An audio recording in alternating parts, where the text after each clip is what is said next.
Most people never think about the space above their ceiling. It's just insulation, piping, wiring. A part of the building you never see and never have a reason to imagine. In early 2019, a woman living in a small Los Angeles apartment learned the hard way that the space above her was anything but empty. She was in her early 30s, single, and had moved to the city a year earlier for work. Not a dramatic story, just a normal shift in her career. She handled customer accounts for a medical supplies company, the kind of job that required long hours and left very little energy for anything else. She didn't have roommates or pets. Her life was simple. Wake up early, work late, come home tired, make dinner, and fall asleep watching something on TV. The apartment wasn't perfect, but it was affordable, and she liked the quiet. It was the kind of place you rent when you're trying to stabilize your life. Not luxury, not dangerous, just stable. And for the first several months, it really was. Quiet neighborhood, decent rent, not the newest building, but nothing out of the ordinary. For the first few months, everything was normal. She worked long hours, kept to herself, and didn't know many of her neighbors. But then she started noticing little things that didn't feel right. Small things, the kind everyone dismisses at first. A kitchen cabinet she thought she closed was slightly open. A cereal box that wasn't where she remembered putting it. A light in the hallway on when she was sure she had turned it off. She told herself it was nothing. People forget things. People misremember. When your routine is repetitive, it's easy to convince yourself you just weren't paying attention. But the small things kept happening, and they kept getting stranger. One morning, she woke up and found her fridge door open. Not a crack, fully open, all night, the cold air spilling out. Nothing looked stolen, but food containers were moved around in a way that didn't make sense. Another day, she came home from work and found a chair slightly pulled back from the table. She didn't remember touching it, but again, she assumed she must have, and didn't think much more about it. Then the noises started. Soft ones, barely noticeable. She'd be lying in bed and hear something faint above her. Not walking, not clear movement, just shifting. A sound like fabric brushing against something, or a soft thump that didn't repeat. Old buildings make noises. She reminded herself of that constantly. Pipes expand, wood settles, air vents hum. But the sounds kept happening, and they weren't in different places. They were always above the same part of the apartment, the kitchen. She eventually began wondering if there were rats in the crawl space, or raccoons, something alive but small, something that would explain the noises and maybe even the moved items. For a while, that explanation kept her calm.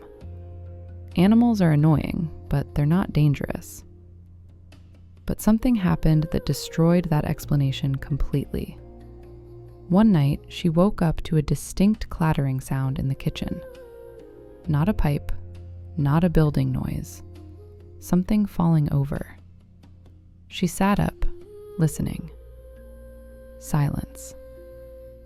Then, after a moment, the unmistakable sound of a cupboard door closing. She froze. There was no reason for anything in her kitchen to move at 3 a.m. She lived alone. She had no pets. No one else had a copy of her key. She almost called the police right then, but after waiting and hearing nothing else, she convinced herself it was stress, or something in the fridge shifting. But she barely slept the rest of the night. The next morning, she bought a cheap motion-activated camera, not because she expected anything paranormal or dramatic, but because she thought she'd catch a rat sneaking out from behind the oven, or maybe a neighbor's cat slipping in through an open window. She placed the camera facing her kitchen. She didn't even hide it. That night, she went to sleep. Nothing unusual happened. No noises, no clattering. When she woke up, the kitchen looked normal. But when she checked the footage, she saw something she never could have prepared herself for. The video began dark and still. A quiet kitchen at night. Nothing moved. The timestamp was 1:13 a.m. For almost a full minute, nothing happened.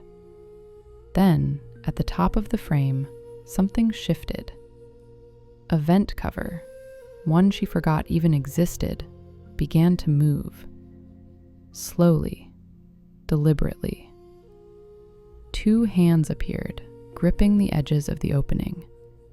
Then a head emerged. A thin, messy-haired man pulled himself down from the crawl space, lowering his body quietly like someone who had done it many times before. She dropped her phone when she saw the footage. Then she replayed it again and again, hoping she was misunderstanding what she saw. The man didn't look scared. He didn't look rushed. He moved with the familiarity of someone who knew exactly where he was. He walked calmly to her fridge, opened it, and ate food with his hands directly from containers. Then he wandered around the kitchen, disappearing briefly into the hallway, before returning to the vent and climbing back up into the ceiling as if it were his bedroom. She called the police immediately. She waited outside the building until they arrived. She refused to go back inside. When officers reviewed the footage, they didn't question whether it was real. They recognized exactly what they were looking at. A case of a squatter living in the crawl space. It's rare, but it happens, especially in older buildings where attic spaces are connected and vents lead from one unit to another. The officers entered her apartment and began clearing it as if responding to a break-in. Nothing looked stolen, nothing looked disturbed. But when they reached the kitchen and pointed their flashlights at the vent the man had used, everything clicked into place. They got a ladder and prepared to enter the crawl space. The body cam footage from this moment is still used in police training because of how unpredictable attic searches can be. One officer climbed up first. He pushed the panel aside and shined his flashlight into the darkness. For several seconds, he saw nothing but dust and insulation.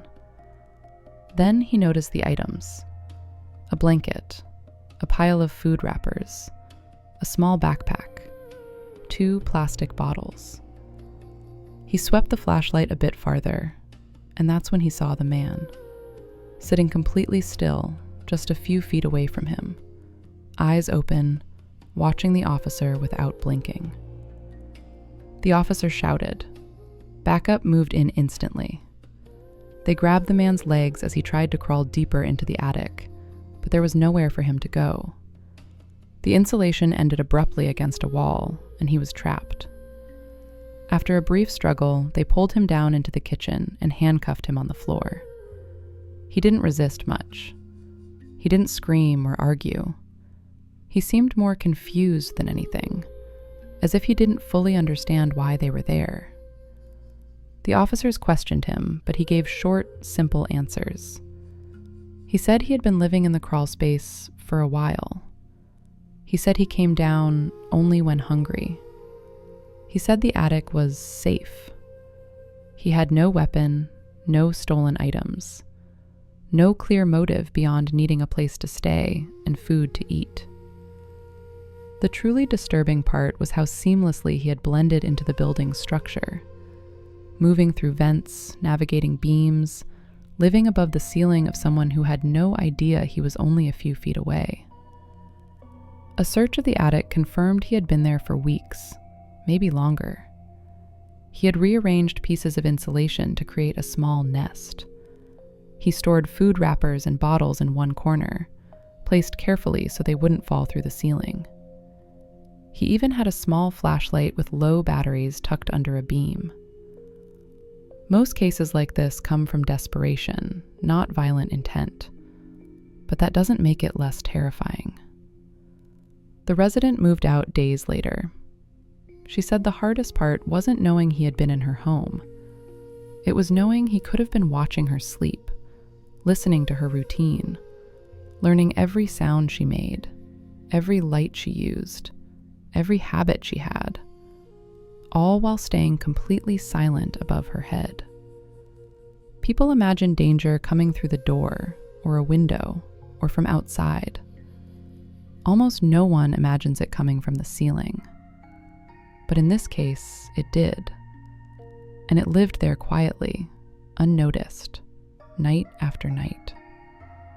What the police found above that apartment wasn't violent or supernatural. It was much more unsettling. A man who figured out how to live inches above someone else's life, completely hidden, completely silent, and completely unnoticed. When officers pulled him out of the crawl space, the resident finally stepped back inside her home. She didn't say much. She didn't yell or cry. She just stood there, staring at the vent where he had been climbing down night after night. The police took the man into custody. He was charged with burglary, trespassing, and held for a psychiatric evaluation. The building maintenance team sealed the crawl space openings and reinforced every vent. By the end of the week, she broke her lease and moved out.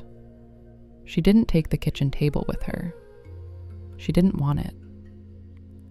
In interviews afterward, she said the same thing over and over. It wasn't him that scared me. It was realizing he could have stayed there forever, and I would have never known. She said she stopped trusting every noise she heard, even in her new apartment. She checked every vent. She bought a larger security system. She never slept with her bedroom door open again. The case ended quietly.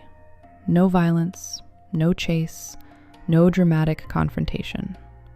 Just a single discovery that changed the way she thought about privacy, safety, and the space above her ceiling. And that's why this case is still used in police training today. Not because of what the man did, but because of how easily he blended into a place no one ever checks. Sometimes the scariest intruders aren't the ones breaking windows or forcing doors. They're the ones who find a way to live close to you without ever being seen. So if you ever wake up to a door cracked open, or something sitting where you don't remember leaving it, it's probably nothing. But it might be worth taking a quick look at an air vent or two. Thanks for listening.